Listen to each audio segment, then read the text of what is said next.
before. I lost that love before. I lost that love before. I lost that love before. Parker, Steve, how are you? I'm good. How are you? Awesome. So, I think we should probably start with explaining where we are. Okay. So why don't you give us a little bit of a background on what we're doing here? Yeah, we are in the Woodlands Cemetary. All right. It's a land that taps for green or black. It enters untapped if you control a swamp or a forest. Yeah. No, this is a cemetery in Philadelphia. Well, it is Woodlands Cemetery. It is named the Woodlands. Yes. And it's just, the largest green space in Philly, or in West Philly at least. Yeah. And it's a place where I like to come and.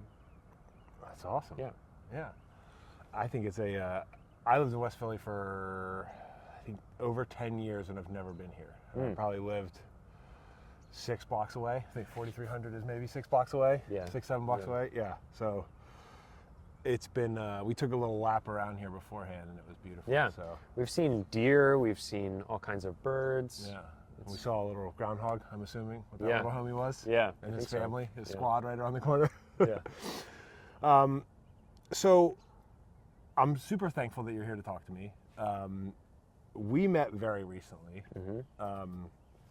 I actually, so you might have put this together through our interactions in Discord, and I don't know, and I appreciate you not calling me out on it because I think it was pretty funny. I didn't realize that I had watched you talk at the CubeCon, at the MagicCon Cube panel, the first time I came to PGS to Cube with you. And then I kind of after I had left, I was like, wait a second, oh God. And then I kind of put it all together, and I think you had said something very politely, like, oh yeah, this is kind of, and I was like, oh, all right, yeah. But, so we'll start from the very beginning, and we'll kind of work up to my awkward moment with you when we first met. So we'll go. I started playing in 2012. Okay. I was in high school, and somebody in my band taught. I was in marching band. Yeah. And they taught me. Okay. And Wait, what instrument did you play? Bass drum. All right, I marched cool. the bass drum. All right. And my brother and I actually started playing a lot. He's Okay. 2 years younger than me. Okay. And we found, we had both reached an age and a stage where, we were on the same developmental level, kind of. I look back at it now and think that. At the time, I was just thinking, whoa, my younger brother, whom I've always beaten easily in most games for most of my life, because he's 2 years younger than me, now we can compete, and it's awesome. Yeah. And he actually is really cool. Yeah. And so before I learned how to play Magic, my parents, I don't know, they might have feared that we'd never be able to play games together or something because we were too competitive. Yeah. But after we learned Magic, they were afraid that we'd never stop playing games. So it was really great. Yeah. Yeah. That was Diablo 2 for my parents, I think, when my brother is also 2 years younger. And when we got a hold of Diablo 2, I think my parents were worried that we were never going to stop playing games again. Yeah. So that's awesome. So 2012. So around, what set was that? So Return to Ravnica was okay. my first booster. That's a good time to come back. It was really good. Yeah. I had a friend who opened a foiled Deathrite Shaman when it was modern legal. Yeah. And then another kid in high school swindled him out of it because we didn't know what card prices were. Yeah, that's a shame. Yeah. That's what I hope for does not happen to the One Ring. I think that's what everybody hopes. Is I hope so too. It's like, I don't know. We can go on a side note, but you almost I don't know. Do you want a shark to open because you know it'll at least the expected events will happen, or do you want it? I don't know. Yeah. Charlie in the Chocolate Factory situation. Yeah. Yeah. I don't know. That could be a total side note, but anyway. So I think so you started playing in 2012 with your brother. Presumably just playing kitchen table Magic with your friends. Super casual. So did you ever go down the 60 card route and play F&Ms? Did you ever sleeve up a standard, go to a GP, or go to a PTQ? Did you dabble into that side of Magic at all in your come up? Yeah, I dabbled a little bit actually Okay. with an LGS. Okay. I went to an LGS, All attended right. a pre-release for Gatecrash, Okay. and I was like, wait a second, I have to play with strangers now? Are you kidding me? I just want to play with my brother and my friends. Yeah. And so we left and we Okay. didn't play any rounds. That's funny. We Okay. just opened our packs and left. So is that okay? So you went to a pre-release, and you opened your sealed packs, and then you dipped. Yeah. All right. And good. then I graduated high Did you school. did you get a DCI number and then I might drop? have. Okay, so all right, I just want to know like how Yeah. how deep, like did you like register and then just like nah dog like Yeah. yeah. All right, good. It was fine. We had a good time playing casual and commander. Then I graduated high school, went Yeah. to college. And there I got a little more seriously into commander at least. Okay. But by the time I started getting good enough at Magic Yeah. to feel like I could compete in standard, we're like kind of getting into COVID era. Yeah. Or like my late college, Okay. which was several years before COVID, but I was too busy to Yeah. play tournaments. Yeah. And then I graduated college, moved around a couple places, Yeah. and then when I was finally getting settled, finally thinking, hey, I would like to start grinding limited or whatever, then Yeah. Corona hits. Yeah. Yeah. So, So then you're stuck inside exploring a cemetery, or stuck inside or exploring a cemetery. yeah, and that's all we did during COVID is my wife and I played Magic, Yeah. and we came to the cemetery because it was the only outdoor, Yeah. 6 feet social distance space that existed. Okay. So now, during COVID, other than playing Magic with your wife, what else were you doing with Magic? Were you playing Moto? Were you playing Arena? Were you playing Tabletop Simulator? Were you playing like? Yeah, I've been on Arena since the beta, Okay. like the open beta, and it's fine. Like, it's not the same as paper Magic. Yeah. Yeah. And if I have a choice, I would always prefer paper Magic. Yeah. So I've played Arena, but not tons. Yeah. And what was the second part of your question? Well, what was your relationship with Magic over COVID, other right. than playing with your wife, right? So like That was really, it was just Cube okay. and Yeah. occasional Arena. And during after the first year of COVID or so, Yeah. our local game store, the Philly Game Shop, started hosting drafts. And I think I was incidentally kind of responsible for that because I showed up in their Discord and I was like, hey, do you ever draft? And they're like, no, but we might start. Yeah. So Yeah. we drafted Call Time for the first time. And so around Call Time, we've started, Okay. engaging with that community, slowly kind of opened back up after COVID. Yeah. So Yeah, I think one of the things in the short time we've known each other that I've admired about your outlook and approach to the game, I think, is like seeing the way that you run the drafts at PGS, and like I came up in Magic around psycho 60 card players that just wanted to grind, right? Yeah. And it was like, for me, finding Cube, and I think we'll get to it, but your panel and the panel that you did with the Lucky Paper Magic guys and Parnell at MagicCon Philly really resonated with me just on the, like, I think the way you approached it, calling it like kitchen table mat, like, to me that resonated because I learned how to play Cube with sharks. I learned how to play Magic with sharks, right? Like, it was just how I came up. So you at PGS,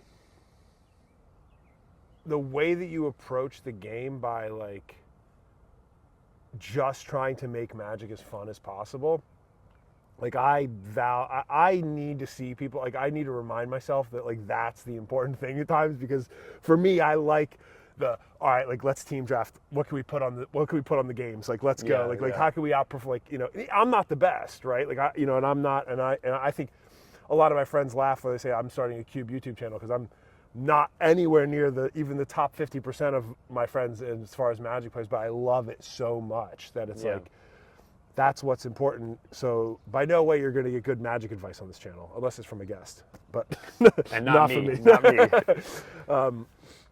But the way that you kind of like go out of your way to curate, and you always have different cubes, or the battle box today came in handy when we cubed yards and we finished early, like, and that's just such an approachable format. Like, I just calling that out to say, like, thank you, one, for being that kind of person in the community, but also, like,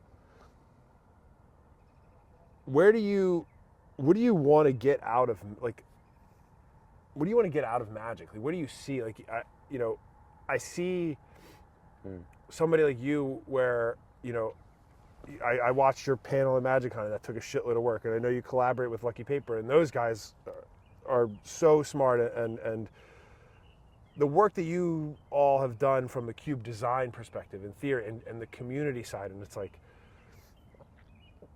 I just want to know your opinion on the why, and like why, and what makes you want to do that, like, what's your approach and the reason why you go about it that way, because that's, Yeah, so I mean, if we rewind a little bit Yeah. to where I learned Cube, it was first of all, like before Cube was anything else, it was a challenge for myself. And like the design was a challenge. So I learned to play Cube in college, or I learned about Cube. And was that a college in the area? No, I was back in Oklahoma. Okay. Yeah. And actually, I had such a horrible first time in my first Cube draft. Somebody had brought a shoebox of Magic cards, which is great. Yeah. Those are awesome cubes. But this particular one had one copy of Teysa, Envoy of Ghosts, which has protection from creatures, and then almost no removal spells. Cool. Yeah. Fun. Yeah. So it was like you reach turn 7, and then it's like, okay, Yeah. I just lose now, I guess. Fair enough. And we were all so bad that we didn't know that you could even concede. We were like, I don't know. It's fair. It was miserable, right? We both conceded to each other today when we probably didn't have to, because we didn't want to finish the game. Sometimes, yeah. Sometimes the time value of money's worth it. That's right. And in addition to that, one of the players, the person who had the Teysa, Jimmy, if you're listening, you still suck. But Jimmy, this guy, would angle shoot my girlfriend, who became my wife. Yeah. And was awful. Just like scummy, would be sharky, except he was bad too. Yeah. He wanted to grow up into a shark, I guess. Often those people that are shitty are usually the mediocre wannabe sharks. Sure. And usually the sharks are actually tend to be more kind, but still play brutally. But anyway, go on. Yeah. Yeah. And so it was horrible. And so I almost took it as a challenge. I was like, well, I need to design a cube that's better than that, obviously. Yeah. And so Cube, first of all, for me, was an intellectual challenge. Yeah. And I think, among Cube designers, I don't think I'm alone there. There's probably a lot of designers who started designing way before they had a play group who was interested in playing Cube. Yeah. And I was that way, and so I designed a Cube, and I only played it once before graduating college. We had a snow day, and it was actually really wonderful because my brother and my best friends they came over, and there was cookies in the oven and snow falling outside, and we were playing Cube. Yeah. And it was, just idyllic. That's picturesque. It was That's awesome. as good as it gets right there. It's definitely one of my favorite college memories. And then I graduated, and we moved, and I took a new job, and then a year later I moved again. And so in all of that kind of whiplash, I didn't play a lot of Cube. Yeah. I was traveling for work simultaneously. Yeah. So did not play a lot. And in fact, the jobs I was working at the time were kind of dead end and like soul sucking. Yeah. And so Cube became even more important to me, almost ironically, because it was the one thing, like, I could have a day at work where I didn't interact with any other human beings and didn't, accomplish any work that I felt was meaningful and valuable. Yeah. And I could make a couple swaps in my Cube, and everything was okay. Boom, boom. So I care about Cube, to circle back to your question. Yeah. Firstly, as just a really interesting puzzle. Magic gameplay is a really interesting puzzle, but Cube design is almost like a meta puzzle or something, because you have to solve the puzzles of the games and then solve the puzzles of how do I design the game. Yeah. And that's just really challenging in a way that I just crave. Yeah. Yeah. But on top of that, my first thing, apart from Jimmy, and I hope he's grown up as a person and is no longer like that. We hope. We hope, Jimmy. We're rooting for you, bud. Yeah. But apart from that, my other engagements with Cube were, this is where I make friends and spend time with my friends. Yeah. And spend time with the people that I care about. And so that's the other piece of Cube for me. Yeah. I might have gotten bored with the puzzle, but I can't get bored of the people. Yeah. That's awesome, man. I think that's why I find, like, in my own Cube journey, I never approached Cube from a game design perspective. I was just a limited junkie that was just the apex of what of what was there. So that came after for me. Yeah. Yeah. And I think for me, it's been so interesting to talk to people like you that are like so into the game design side. And honestly, like, me building my combo cube and testing it has just literally been because when I tell people that I'm starting a cube YouTube channel, they're like, "Well, what's your cube code, bro? Let me see your cubes." And I'm like, "I just like to play them, but okay, I'll make one." Like, I don't, Yeah. And again, it's from that love, but I think like that game design perspective, and in playing my own cube very recently for the first time that I actually designed, I see the spark of it, but I know that I don't have the. When I hear you, when I hear like Ryan Sachs, when I hear like other people like talk about like game design theory, I'm like, man, I'm glad that there are people like you that exist, because it's not my bag. Sickos who think about this all the time. Yeah, well, it's not even I just somebody that's like that gets them going, because I want to play whatever the sick environment, like the Turbo Cube. I've only heard whispers of, but that, like, to me, sounds like the environment that I want to play. So like when I'm at CubeCon, I'm gonna play it for sure. Yeah. So where do you think, I guess, what's your opinion on where Cube sits in Magic today? And well, we'll start there. So, yeah. So Cube, Wizards has never released a project that's a product that is for Cube. We all got debated by Clockwork Librarian. Yeah. So, we thought. Yeah. It was close. It was close. Yeah.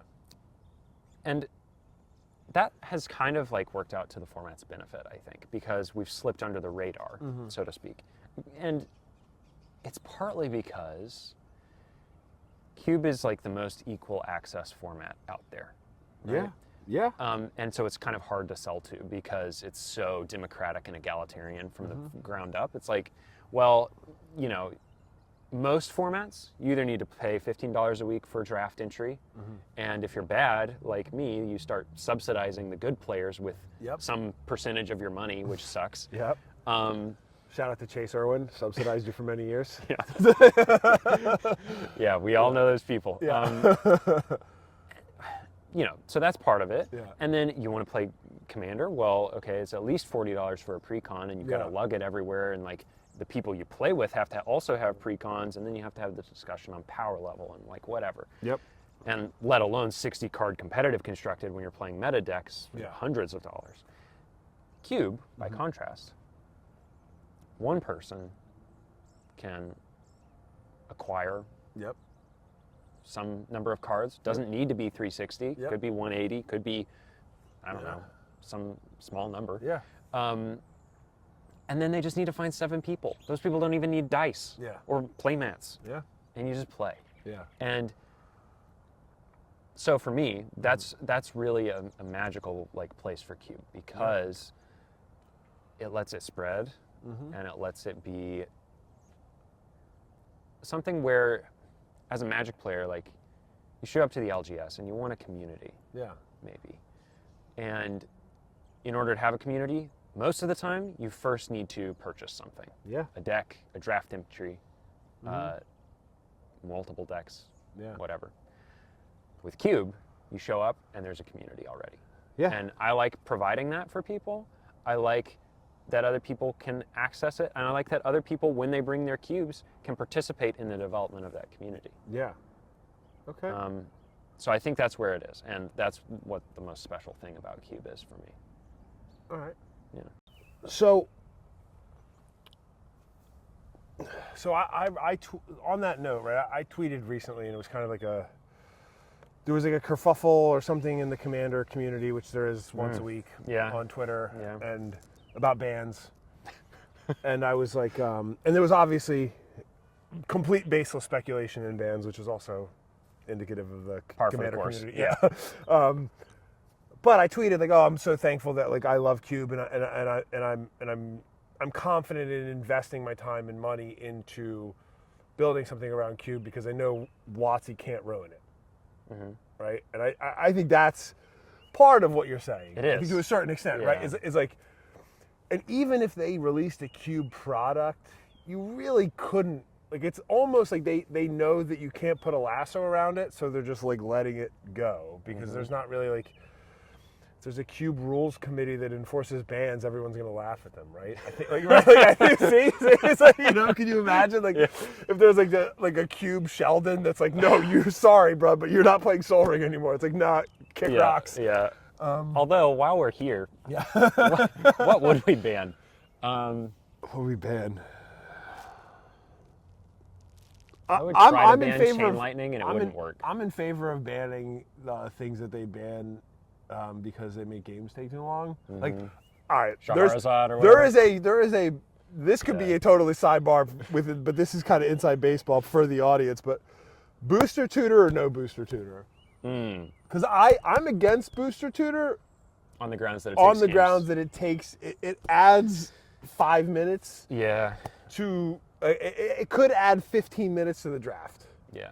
asymmetrically, which causes. I think I'm stacking against problems. it. Yeah. Okay. I mean, that's a convincing argument. Yeah. I don't know. At the end of the day, I'm just like, let me finish my game. Yeah. And like, when you're winning, at least end it quickly. Yeah. You know? So Yeah. I think for me, I would ban I don't know, like the new Praetor cycle that's a saga on the back. And it's like, when you flip the Praetor, you will win. Just do it quickly, please. Yeah. But even then, like, I think even then, I almost could like laugh at somebody saying, "Well, you can't build a cube with that, right?" Yeah. Like it's like let the weirdo that wants that kind of gameplay. Like, 'cause I think in the cube I'm building, a lot of people will hate the gameplay in the combo cube, right? Some people though will love it. Some people will really love it, Yeah. and it's okay. Like I'm there for those degens. All right, so I think when when I took a step back from Magic around 2017, 2018, Commander had kind of started its rise, right? So to come back and kind of observe over the last year where things have been, as I've kind of kicked around and thought about it and then started the CubeHeads idea, Commander's just so crazily popular, right? And one thing I've tried and to think about at least is like what do you think the relationship is between Commander and the Cube formats, and what do you think we can as a Cube community do to try to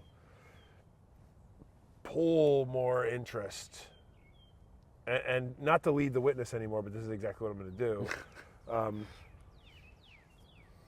I think that the popularity of CEDH as that has grown over the couple of years, like you see the format evolving to where like that was kind of a taboo, and now it's a whole ecosystem, and you have all these players that are essentially playing high-level legacy grade Magic with 100 cards, which is insane. It was laughable. I just play legacy. Hey, play legacy and Eternal instead, please.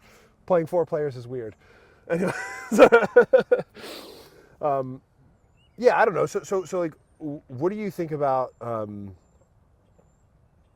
I guess, yeah, how do you think Cube and Commander can interact, and how do you think, or do you think, we should try to proselytize more people in the way of Cube? Well, Commander has a really compelling pitch, which is, come sit down and hang out with your friends and talk. Yeah. And while you're doing it, you can play Magic. And everybody, if you build your deck right, everybody will have something cool and unique to contribute to that. Yeah. And you're kind of almost telling a story together, which is great. And it's not something notable, like, one of my most recent projects with Lucky Paper was the history of the Cube format, which had never been written down in one place. Yep. And so I kind of scrawled, or what's the word I'm looking for? trawled. Yes. I kind of trawled through the Wayback Machine until I Yeah. found this history, and then I wrote it all down. And so I learned that Cube is very much emergent from and like initially developed in partnership with competitive Magic. Yeah. Yeah. And we can see that kind of fingerprints in some of Cube's DNA, like on the Magic Online Cube. Sometimes the way in which games are won is not really a net positive, fun experience for both players. Sometimes it is one player taking fun away from the other person. Mind Twist is a fair, balanced Magic I had a card. good time That losing is- to Mind Twist today. Mind Twist is a great card. Okay. Yeah. And so Commander is very much about like, no, it matters like whether all 4 people at the table are having fun. Yeah. And that is a shifting goals that Oh, yeah. I don't think can be overstated. Yeah. Yeah. And so CEDH, now I don't play this very much, but my armchair impression is that some people who enjoy CDH are like, I want to hang out with my friends and chat, but I also want to win games and for that to be okay. Yeah. You know, like some of the worst Commander games I've experienced. Oh, don't even. Yeah. We all know. We all know what they're like. Yeah. That's what are we even doing here? Yeah. And so CDH Yeah. combines that like, well, we're all here to win, but we're also going to have a good time hanging out. Yeah. And Cube, for me, could do a lot more in order to appeal to and bring in and like welcome those people who want to hang out first and foremost. Yeah. And also maybe want to get better at gameplay or whatever, only if they're having fun with their friends. Yeah. So as far as design things go, I don't know, but I think that is a frontier in cube design. How do you make a cube that's friendly to Commander players and gives people, not just players, but people, an opportunity to hang out? Yeah. Okay. Yeah. Interesting. So, because my personal opinion, I think, is the, and I talked to Derek about this, Derek Allen, Yeah. about like, Commander, you got to bring your self-identity, and you can always sit down with it at the table. And I think it's that, it's the one trust of the player to live in someone else's world with a cube. Yeah. And then it's also one person's very vulnerable state to expose their world to 5 or 7 other players. Where it's like that, I think is one of the reasons why, or like how can we cross that barrier, or should we try to bridge the gap? Because I think that, I don't know. I think that I think the cube is woefully underserved. I think more people should be cube drafting more often. Yeah. Right. I think it's like you said earlier. It is so approachable from a financial perspective. Right. I think it's great for building scenes at LGSs. Yeah. Right. For a low cost entry to get people involved. And I struggle with why it's not the thing. Yeah. And I think it might just be because of the marketing, because WotC doesn't push it, because there's not really, like the people just, there's a new Commander product every once in a while, and all the people that are on YouTube that are paid and TikTok are all screaming Commander, Commander, Commander, and it's like, Sure, that doesn't hurt. Yeah. But I don't know. It might just be that to the extent that most people's default definition of cube is something competitive derived or competitive adjacent, that may not appeal to Commander players. Yeah. There have been points in my Magic career where that wouldn't appeal to me. Like I literally just wanted to be with my friends and play Magic. Yeah. And going back to that LGS story, my very first pre-release, I was like, compete? No. I'm going home and I'm going to open my foil pre-release Rebel Hulk. I'm going to have a great time. Boom. And it's just like whatever that is something that maybe the most invested cube people have a blind spot to because they're Yeah. invested, or they know the competitive players, or they've developed that kind of competitive Yeah. mindset. And I'm not saying competitive is bad, because that's part of my DNA too.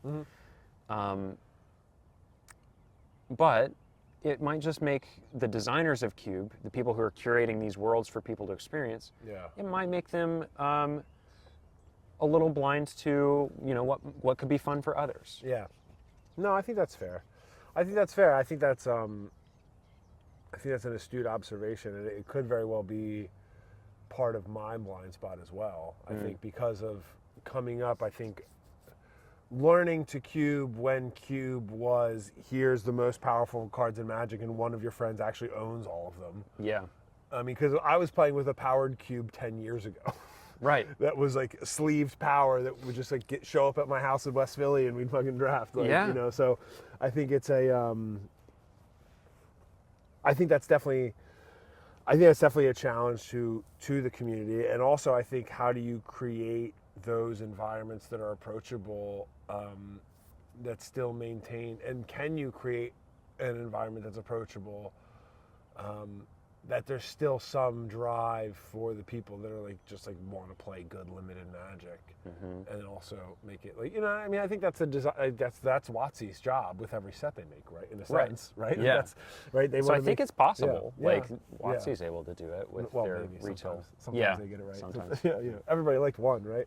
Yeah. Yeah. I did. I like attacking. I didn't I like actually- attacking fast games. I didn't play it at all, but Okay. not for any like real Magic reasons. I was just busy. Just busy. Yeah. Yeah. So,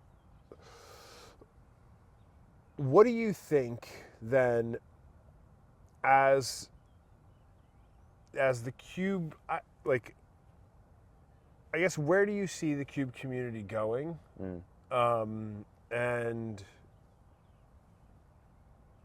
where do you think, like, what do you think would be, if anything, I mean, do you think, like, what would be meaningful, I think, like, it for Cube? Like, do you think it would be, like, do you think it would be meaningful to have another Pro Tour top 8? Do you think it'd be meaningful for Post Malone to make a Cube video? Like, what do you think would drive the Cube scene, and where do you want it to go? What would you, if you could do it, what would you do?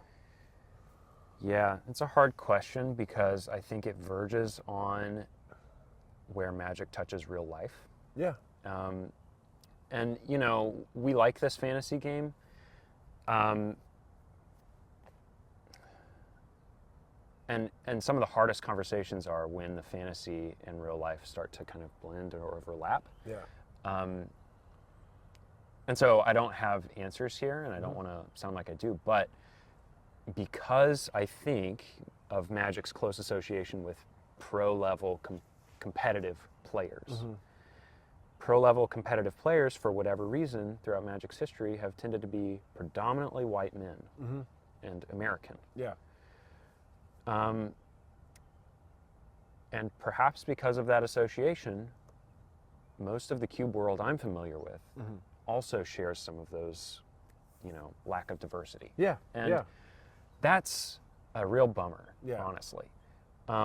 Commander does not share that lack of diversity Yeah. in its most, you know, public figures, in the people who enjoy it, you know? And so I think Cube's biggest challenge, and I don't know how to solve it, but how do we make it more welcoming, more diverse, more, because it is the best format, right? Like, that's why we're here. Undoubtedly. It is. Yes. It is the most egalitarian from a financial standpoint. So we've already got the, you know, class axis of intersectionality figured out, I guess. And it is all of these good things. And so we need to find a way to leverage that into, you know, other, we just need to find a way to bring more people in. Yeah, well, And I agree, right? That's the whole goal. It's like, and I think my personal thing is just trying to, through interviewing and through gameplay videos that are more focused on like the draft and the human aspect of it, like is just to try to bring more eyes and Mm-hmm. more relatability to Cube. So it's like, so people know that like there are people like you out there that are, and LGSs that are running drafts that are open and welcoming to anybody that comes, and everybody's friendly, and it's not like we're gonna feed the sharks every night, you know. Right. Like, and I think that is like, that's you're spot on. I mean, it's so important, and I think that's like Maybe I just thought of this. Yeah. So let's try it on for size. But All right. with Commander, competitive EDH is the adjective that gets named because Yes. Commander by default is casual. Right? Well, Commander by default is a quagmire, yeah. but yes, I will It's agree. assumed to be casual. It's assumed to be casual. Yes. Maybe Cube is the opposite. Mm-hmm. So we have Cube, and the hidden adjective there has traditionally been competitive. Yeah. And maybe we need C Cube or whatever, but C yeah. stands for casual. In the same way that CDH is, Yeah. you know, Because I think, honestly, a lot of people try to solve that problem by just saying we'll do a peasant or a pauper cube, and those interactions are Even more spiky and sharky. Yeah, exactly. Those Yeah. interactions favor the sharks. we're just going to do tortured existence loops over and over. Exactly. It's like, oh, what? You didn't see this 4-card combo? Like, Yeah. let's go. Like, Have fun I've never not playing read any more these cards. creatures. Yeah. Yeah. By the way, I would ban tortured existence. Yeah, exactly. Circling back to that ban list thing. Yeah. Trust me, I'm trying to do the most degenerate things possible. No, I think there's probably something to that. It's like, how do you, you know, and maybe multiplayer Magic, as much as I disdain it, mostly because of the time sink, maybe there's something to that aspect as well, where it's like, it's not as single throat to choke kind of thing. I Yeah. think that also probably brings some approachability to it, where it's not a you versus me. If you lose, then I win. Yes. Yeah. Yeah, there's not like that binary nature of things. Mm-hmm. So maybe there is, and I don't know. I mean, I think, or maybe there's like, you know, I don't know.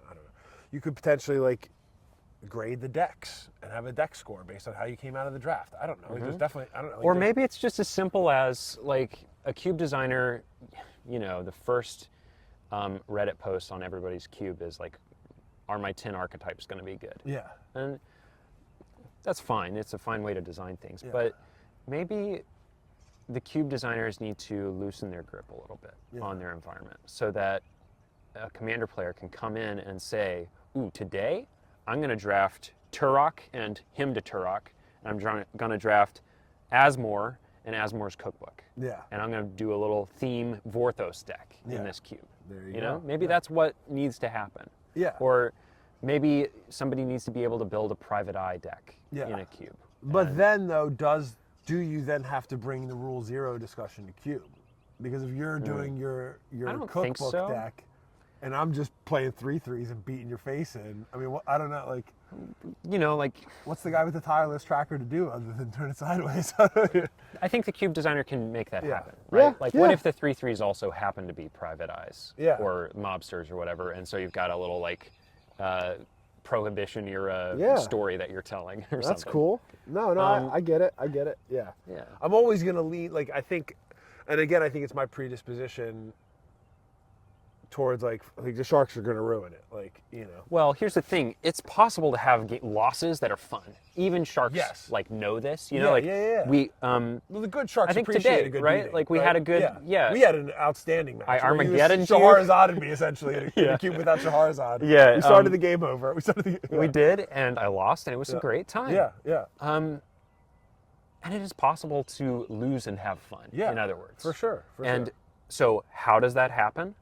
Like, identify that as a cube designer and then make that possible. Yeah. If I think there's a lot of, losing is fun by assembling a combination of cards in a draft, Yeah. like Asmore in her cookbook and Turok in his hymn, Yeah.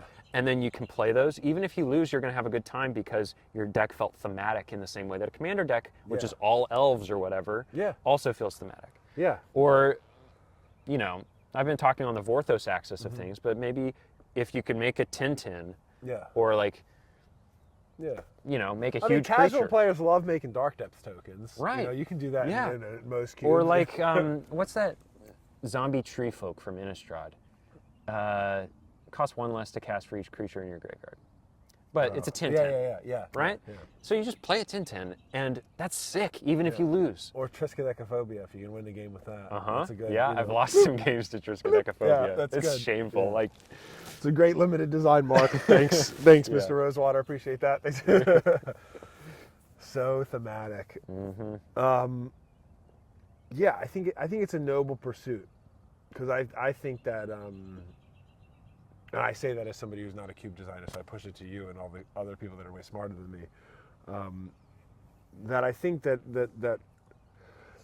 your observation about cube and inclusion and trying to figure out as a bigger community how we can, I don't even think we should necessarily try to shed the spike side of cube, but I think it's your point that where we should try to figure out a way where, what does C cube look like, right? What is that? You know, what is casual cube, and how can we create environments like that? Because I think there's a lot of people that I think are curious, but I think for one reason or another, we'll sit down at the pod instead of signing up for the commander draft or signing up for the cube draft. yeah.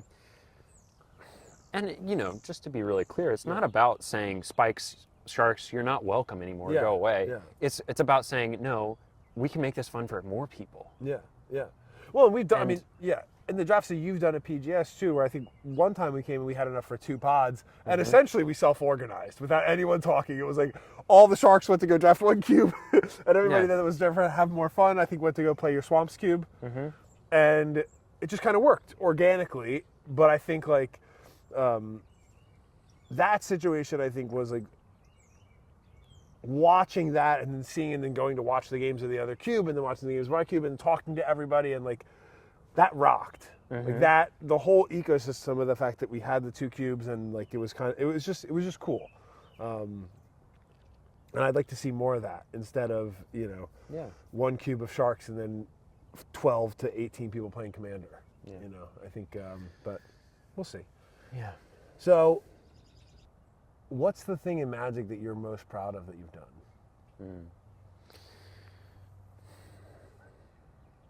You know, it's gonna like, the easy thing to say is one of my Reddit posts got 100 likes or whatever. Yeah. But really, Yeah. I'm most proud of helping my cube community to grow here in Philly. Like, I look forward to every Thursday night because I'm going to see people that I know and that I like, and that are equally committed to bringing that like good vibes and, you know, welcoming environment. Yeah. And we're just going to have a good time. And that's what Magic's about for me.